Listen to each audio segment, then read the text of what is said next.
Marcos 8. Naqueles dias, havendo uma grande multidão, e não tendo que comer, Jesus chamou a si os seus discípulos, e disse-lhes: Tenho compaixão da multidão, porque há já 3 dias que estão comigo, e não tenho que comer. E, se os deixar ir em jejum, para suas casas, desfalecerão no caminho, porque alguns deles vieram de longe. E os seus discípulos responderam-lhe: De onde poderá alguém satisfazê-lo hoje de pão aqui no deserto? E perguntou-lhes: Quantos pães tendes? E disseram-lhe: 7. E ordenou à multidão que se assentasse no chão. E, tomando os 7 pães, e tendo dado graças, partiu-os, e deu-os aos seus discípulos, para que os pusessem diante deles, e puseram-nos diante da multidão. Tinham também alguns peixinhos, e, tendo dado graças, ordenou que também lhes pusessem diante. E comeram, e saciaram-se, e dos pedaços que sobejaram levantaram 7 cestos. E os que comeram eram quase 4.000, e despediu-os. E, entrando logo no barco, com os seus discípulos, foi para as partes de Dalmanuta. E saíram os fariseus, e começaram a disputar com ele, pedindo-lhe, para o tentarem, um sinal do céu. E, suspirando profundamente em seu espírito, disse: Por que pede esta geração um sinal? Em verdade vos digo que a esta geração não se dará sinal algum. E, deixando-os, tornou a entrar no barco, e foi para o outro lado. E eles se esqueceram de levar pão e, no barco, não tinham consigo senão um pão. E ordenou-lhes, dizendo: Olhai, guardai-vos do fermento dos fariseus e do fermento de Herodes. E arrazoavam entre si, dizendo: É porque não temos pão. E Jesus, conhecendo isto, disse-lhes: Para que arrazoais, que não tendes pão? Não considerastes, nem compreendestes ainda? Tendes ainda o vosso coração endurecido?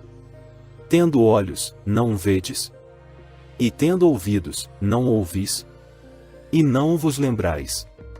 Quando partiu os 5 pães entre os 5.000, quantas alcofas cheias de pedaços levantastes? Disseram-lhe: 12. E, quando partiu os 7 entre os 4.000, quantos cestos cheios de pedaços levantastes? E disseram-lhe: 7. E ele lhes disse: Como não entendeis ainda? E chegou a Betsaida, e trouxeram-lhe um cego, e rogaram-lhe que o tocasse. E, tomando o cego pela mão, levou-o para fora da aldeia, e, cuspindo-lhe nos olhos, e impondo-lhe as mãos, perguntou-lhe se via alguma coisa. E, levantando ele os olhos, disse: Vejo os homens, pois os vejo como árvores que andam. Depois disto, tornou a pôr-lhe as mãos sobre os olhos, e o fez olhar para cima, e ele ficou restaurado, e viu a todos claramente.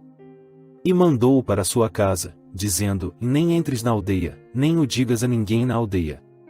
E saiu Jesus, e os seus discípulos, para as aldeias de Cesareia de Filipe, e no caminho perguntou aos seus discípulos, dizendo: Quem dizem os homens que eu sou? E eles responderam: João o Batista, e outros, e Elias, mais outros, um dos profetas.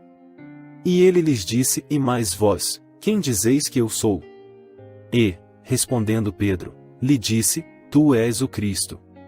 E admoestou-os, para que a ninguém dissessem aquilo dele. E começou a ensinar-lhes que importava que o Filho do Homem padecesse muito, e que fosse rejeitado pelos anciãos e príncipes dos sacerdotes, e pelos escribas, e que fosse morto, mas que depois de 3 dias ressuscitaria. E dizia abertamente estas palavras. E Pedro tomou-o à parte, e começou a repreendê-lo. Mas ele, virando-se, e olhando para os seus discípulos, repreendeu a Pedro, dizendo: Retira-te de diante de mim, Satanás, porque não compreendes as coisas que são de Deus, mas as que são dos homens. E chamando a si a multidão, com os seus discípulos, disse-lhes: Se alguém quiser vir após mim, negue-se a si mesmo, e tome a sua cruz, e siga-me. Porque qualquer que quiser salvar a sua vida, perdê-la-á, mas, qualquer que perder a sua vida por amor de mim e do Evangelho, esse a salvará.